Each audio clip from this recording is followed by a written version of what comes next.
BEEX project is a no-profit foundation about visual art and photography. If you want to help us, just drop a donation on buymeacoffee.com/BerlinExplorer. So welcome to this 50 minutes of experience, and today I'm with Gianluca Mortarotti. And welcome, Gianluca. Thank you, Emiliano. So really, it's a pleasure to be here. Thanks for having me.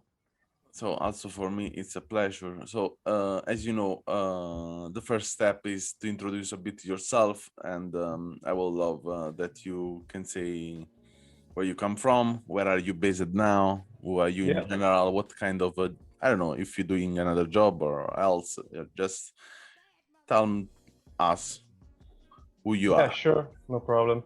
So I'm Gianluca, I'm from Italy, from Rome, born and raised in Rome. I've been living in Rome since I was 27. Then I moved to the Netherlands for a bit more than three years. I was living in the Rotterdam area. And now I'm based in London. I work as a facade engineer, so photography is not my main job, even though I wish it was. But what pays my bills is facade engineering. So I work for a consultant engineering firm in London. And yeah, I try to do photography as much as possible in my free time, basically. It's never enough, but when I go out shooting, I try to make the most out of it. And my story, just to give you a bit more of background of my story with photography. So my father is a photographer. He's a wedding photographer. So for me, photography has been always around, like for the whole life. So I've been helping him doing weddings. So shooting since I was like 17, 18, I was going with him shooting at weddings. But also before, when he was working on films, he was developing his shoots in darkroom. So I was helping him developing the photos in the darkroom, in the basement of his shops in Rome. So for me, photography has always been part of my life, even though at the beginning I was not really interested in it. But I always been surrounded by images taken by him, and I kind of balanced my eye on composition and working with different gears, you know, like seeing pictures all the time in the background, even if they didn't have a direct influence on me. I was looking at them, I was getting used to it. And then I started to, he gave me my first camera, which was, I was like, I think 19 or 20. He gave me one of these compact camera, like, you know, like this Kodak camera with a lot of function, a lot of buttons. It was just to play around. And I liked it. I started to travel around Europe. I liked it. And then after that, he gave me Canon, the DSLR. So then I started to understand a bit more about ISO, aperture, and other parameters photography. So then I get passionate, but I didn't approach street photography immediately. Actually, it happens quite recently. It happens that I approached street photography only after the lockdown, or let's say during lockdown. So it was like a reaction to this lack of communication, be close to people, that brought me close to street photography. That's really highlighting introduction. So yeah. I have a pair of topics I will love to talk with you about. So first of all, I have seen that you are one of the winner of Travelers of Life Framers. Yeah. And that's nice. it's really nice. Live Frame, it's a really nice project, and I enjoy a lot the view of them work, and them selection is always really Nice, amazing. particular, and I think it's in a way out of the classic editor selections in general in photography, and they keep a lot in touch with experimental photographer also. Yeah. But what I wanted to ask you first of all is, did you ever talk with your father about your photography and what he think about your photography? Yeah, sure. We talk about it quite often. Sometimes when I go back to Italy in Rome, we go shooting also sometimes together. Well, this is so Uh, cool. yeah. He's really passionate. Also because he's been doing wedding photography all the time. So he just basically he doesn't have time to do other type of photography. I mean, he does events or product photography, but it's always for clients on commission. Is never like I don't know street photography or reportage, right? Just for photography's sake. So he likes what I do. He likes that I shoot for like just for myself, like just trying to express what's around me and what's my feeling about a certain topic.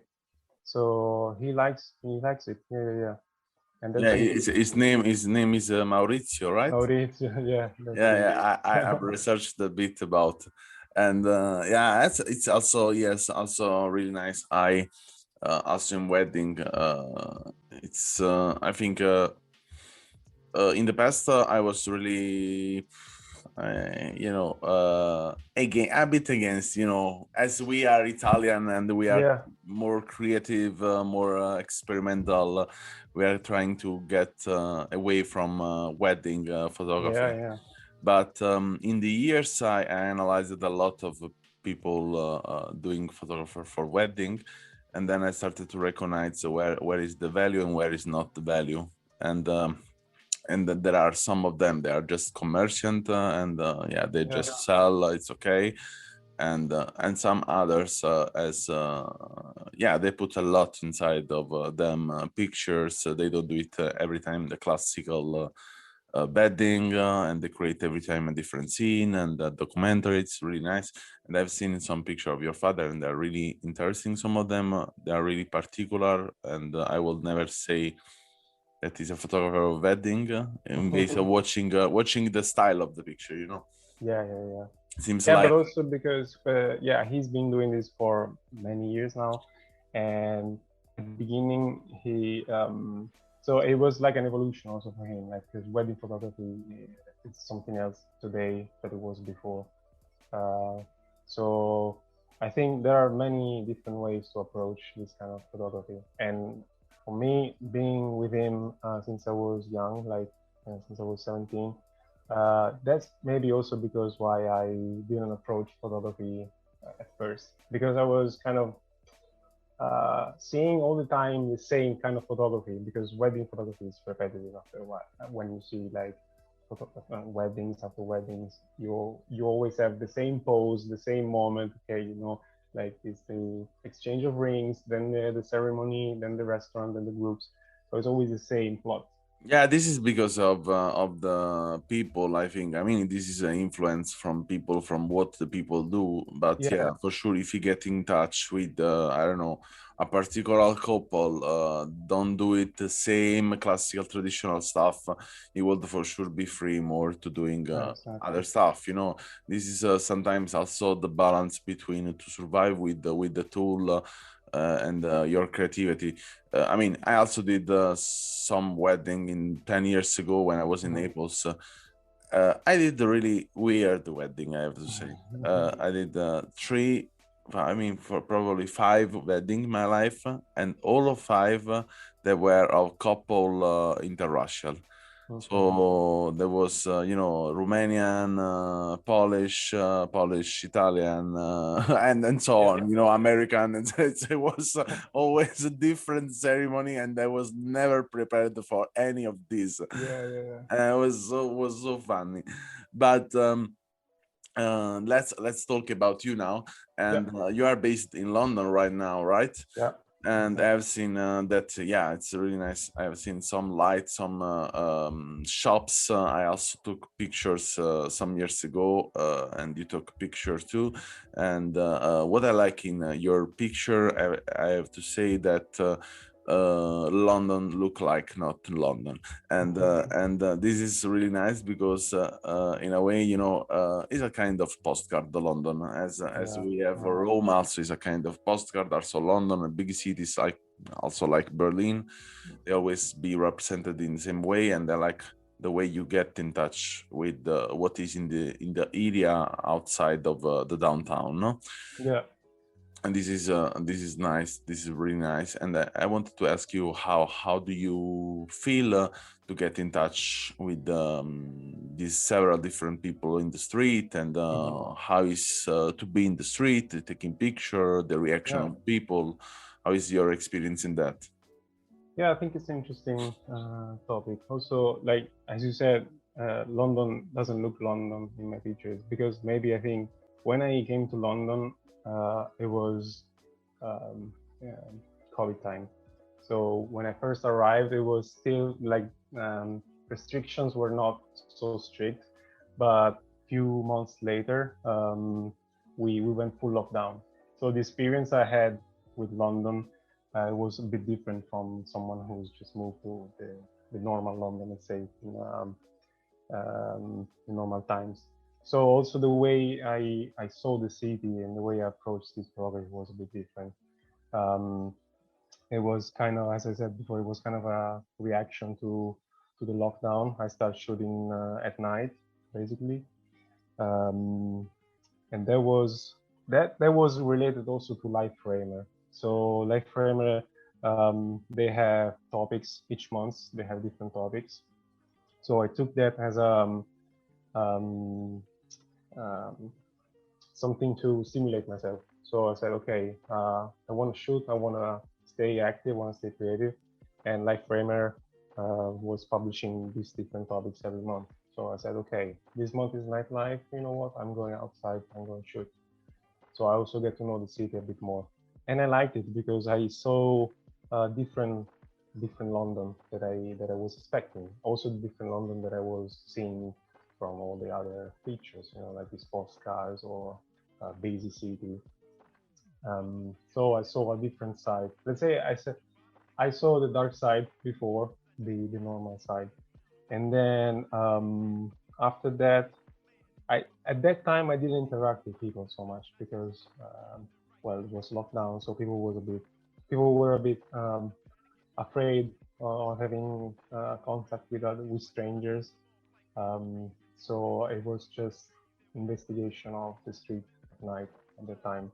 And then as measures started to ease, people were more okay to be approached with. But at the same time, I didn't approach them. I mean, the photography I do is mostly candid photography, so I don't ask for permission or I don't ask them to pose. It's just that I want to capture the moment spontaneously.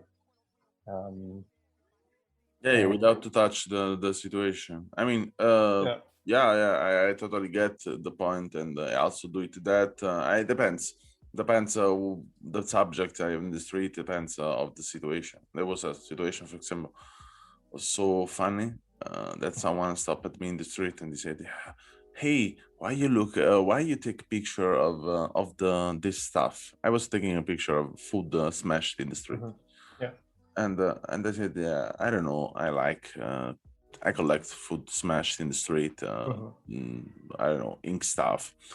And they said, he stopped at the first second and said, yeah, food smash is good. Okay. But vomit is better. Oh my God. And I said, no, I have to take a picture of you. Can I take a picture of you? Because now we have a story. I have to frame your face for this stuff you said. And there are some situations. I took a lot of picture in the street without asking, and there are sometimes someone look at you, you look at him or her. Say, you know what the fuck, I ask, and sometimes it's just to interact. Depends. It's difficult in Berlin for me because Germany, German is totally different from English. But in London, I had not the experience. I was not too much there. I was just 15 days, so then I could not really experiment my photography there. But yeah, I will love to probably. I mean, if it was not so fucking expensive as it is, I will spend for sure 2 months there trying to make street photography, asking for people to not to pose but also to be there. No, because sometimes happen here that. I see a group of guys together and they say, hey guys, can I take some picture of you? I just stay around. Let's do it like I'm not here. I just want to take some picture of your time together like this. Yeah, but I think in London, London people are really better. So you can easily find someone who's pissed of you taking a picture, or someone who's totally okay, or some curious that maybe see you. Like I was shooting, I was in Soho and it was full of people, and I was shooting a barman, and a girl approached me. Hey, what are you doing? What are you taking pictures of? And I said, oh, I'm just taking street photography. I'm just taking picture of that guy because I think he's cool. He's in a nice, in a nice framing. Yeah. And she was interested in what I was doing, and I was not shooting at her. So I think in this case, you could also say, okay, if you're interested, we can arrange a shooting or something. So Totally. some curious are just approaching you. Yeah, there are some moments where you can get in touch with the people. There are moments that you cannot really get in touch with people, and there are also moments that you have to fight with someone. Yeah. Because probably sometimes you are not really taking the picture of that person, but yeah, they think it's you and stuff like that. Yeah. Is what it is. And I wanted to know also what so which feeling they are more deeper in your work as a photographer in this case. There was some experience you did it that touched you in a way more strong, deeply. Did you I don't know, encounter someone in the street gave you a strong feeling of connection? That's interesting. I think the strongest I had as a period, let's say, was when I was shooting at night, and it was a feeling that I had on myself. So I was shooting, and I was feeling a bit of not in danger, but I had to keep my eyes open because I was shooting at night. I wasn't shooting in central London where usually um, it's a safe area, let's say, like the most frequently where frequently people are just chilling. We're shooting in other areas where people are looking at you, they're suspicious about you. So that was a really strong feeling I had, and I liked it because it kept me awake. I was feeling the adrenaline of being in the street. Besides that, the contact I had, as I said, I don't interact much with people, but I try to get a connection to the picture. So usually when I manage to get a eye contact in the pictures, then I feel that the other person is trying to communicate something with me, and then the interpretation that I have is probably different from what he or her or she is feeling. Um, and Another thing, that's a funny one that happened, that it was not planned at all, but I took a picture of this family. I was in a village on the beach and the east coast of England. And I was going back. I was going to the station, taking the train, and I saw this family of a girl with 5 little girls, and I I had to take my camera because I was going away, so my camera was away, was in my bag. So I took the camera back and quickly I set the gear, set the ISO and everything, and I took the shot. Um, and then a few days after, another photographer got in touch with me saying, "Hey, I bumped into your picture and saw that this family it has a channel and they go around like they dress all the same. They are like LGBT family. They have a channel. They're trying to send a message, and then I got in touch with them, and they were like, oh, thanks for taking the picture. It's really nice. I think it's good to create this sort of connection in a spontaneous way. So then in that moment, I feel like that photography, even if it's not set up, it's not arranged, can create connections anyway, and that was really something I was happy about. Yeah, totally. Photography create connection Yeah, with people, and yeah, for sure, not only with the people, but with as I think probably you heard in some of the podcasts I recorded.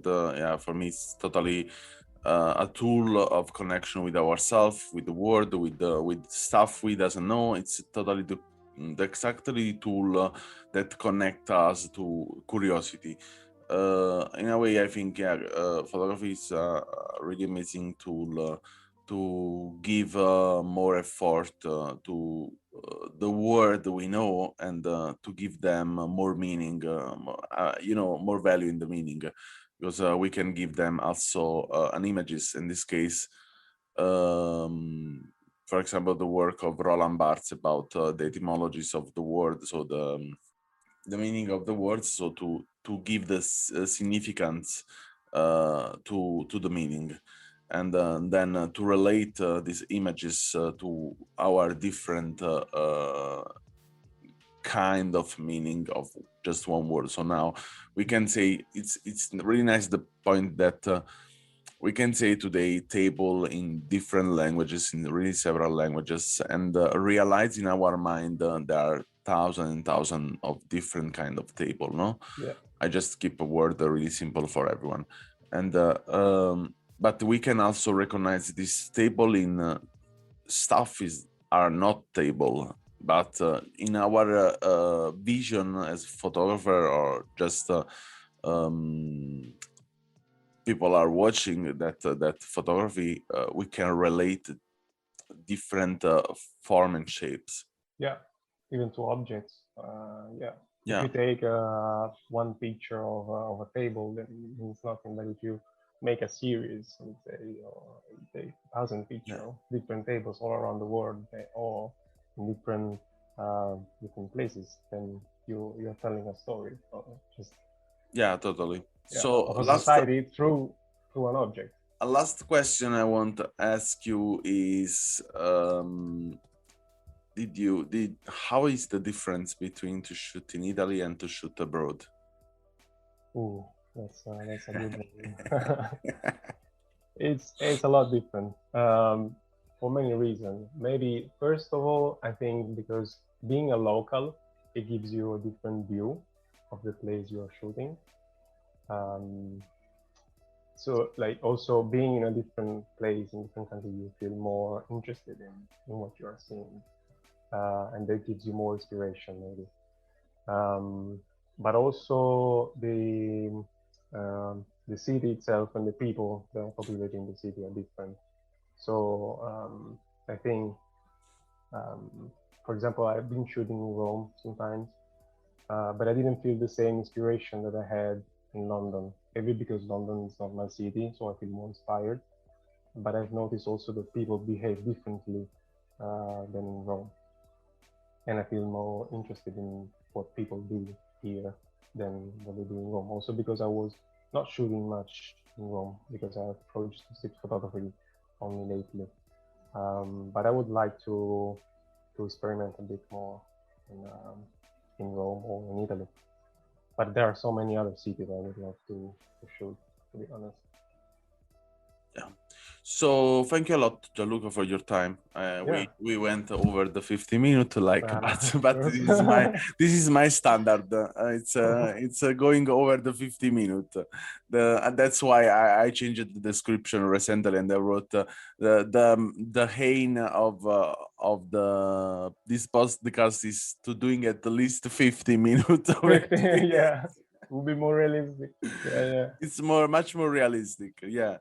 So, and I want to thank you a lot, and for sure we will get in touch to doing more collaboration with you, Yeah, and absolutely. yeah, to empower more that vision of of yours, and I thank you a lot again. And if anyone want to see the work of Gianluca, link in description. If you want to send a vocal message, will be really nice to get in touch also with him in this way. You can just click the last link in the description. And for anything else, we are here.